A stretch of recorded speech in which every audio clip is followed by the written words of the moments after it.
Welcome to Food for Thought. My name is Colleen Patrick-Goudreau. Today's episode is a rebroadcast of an episode I produced a few years ago about the history of abstaining from meat during Advent.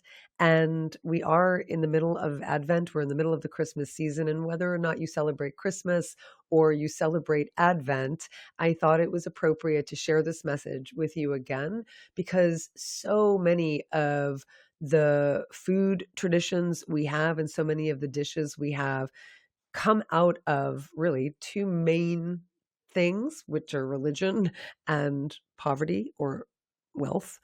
Depending on how much money you had, it really determined what you were eating. And of course, whatever religion you were practicing also determined some of the food choices you were making. And Advent is the period before Christmas, just like Lent is the period before Easter. And in the Christian liturgical calendar, that was a time when the congregants were asked to abstain from not just meat, but actually all animal products. And of course, this changed over time. We're talking about a period of hundreds of years. But for the majority of our human history before industrialization, most people were farmers, we were in rural areas, and we were poor. It were the people who were at the top echelon who were eating foods that were not accessible to the poor. And so during the Christmas holiday, both the rich and the poor were actually asked to abstain from meat, dairy, and eggs. And so that's why we have celebrations before and after these holidays, before and after Easter and Christmas, so that we could either partake in all of the abundance before we abstain or celebrate the return of the abundance after we have abstained. So that's what this episode is all about. And I thought it would be interesting to you. It's certainly interesting to me. It's interesting to me because I'm interested in food history, but I think it's also really important to tell these stories because I certainly hear from so many people who say, just shut it, vegans. We've been eating meat, our entire human history. So just keep it down over there. And the truth is, for the majority of our history, we were eating mostly plants. And again, it was only in the industrialization of the food system and factories, et cetera, that changed the way we eat. And now here we are eating meat, dairy, and eggs several times a day, which was not part of our history. And it is wreaking havoc, certainly, on our health, on the environment, on the animals, and we could do better. So when we look back at the history, we actually see that, no, there were weeks and weeks and months during the year that human beings were not consuming animal products at all. And so I think it's really important to keep that perspective and to understand our history so that we can understand our present.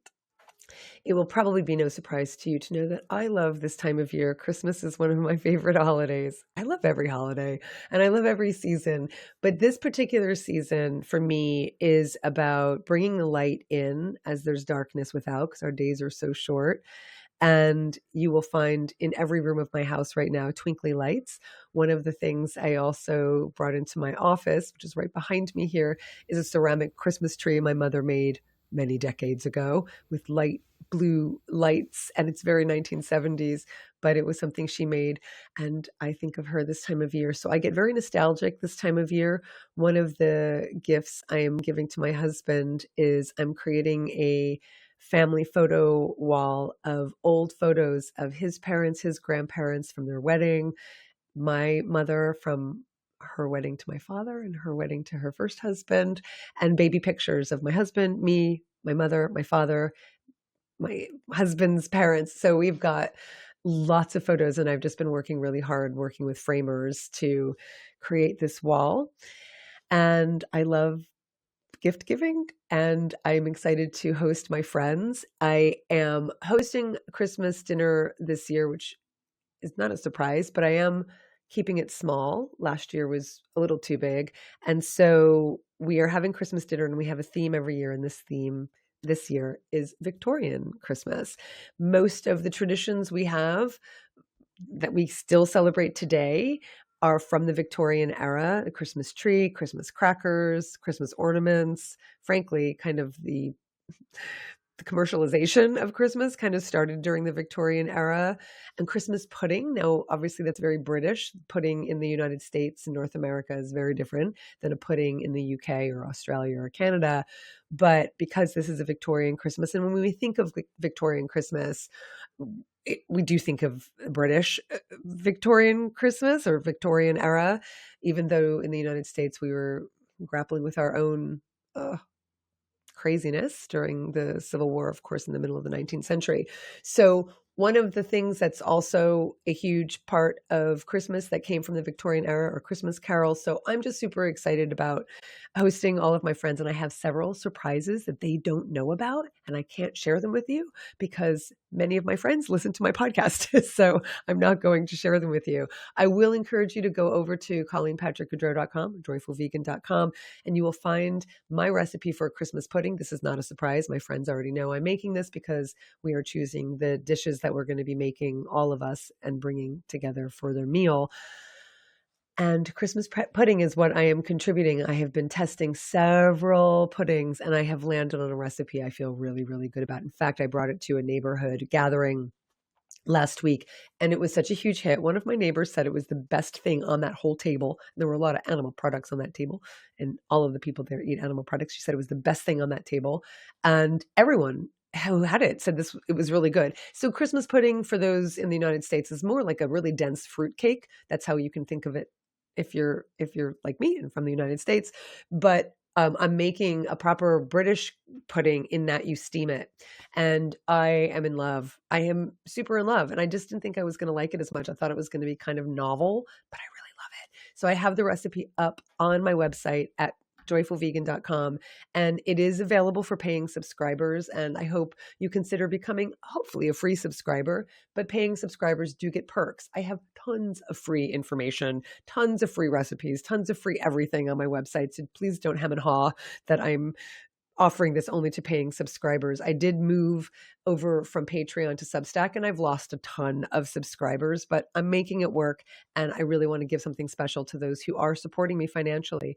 And if you find it in your desire to become a paying subscriber, that's one of the perks you get. Also, we have live weekly Q&As and we have been doing them every week. And that's one of the reasons I moved over from Patreon. So I'm enjoying it so much, connecting with all of you.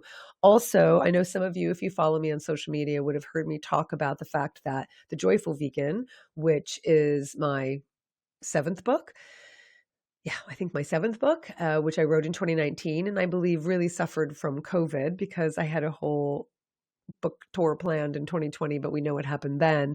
That book is now not selling, and my publisher is letting me know that they're going to be pulping it unless I want to buy some copies. Now, I won't be able to buy the remainder of the copies they have, but I put a call out to my followers on social media to say, if you are looking to buy The Joyful Vegan, also A Year of Compassion is not really selling. I just got my report from the last 6 months, and it's a few hundred copies that have sold, which is kind of sad. And also The Joy of Vegan Baking. I have copies of all of these that I am selling directly. I've complained about fulfillment in the past, that I don't like to do fulfillment because I have to pack everything up and go to the post office, and I'd rather you just buy from any bookstore.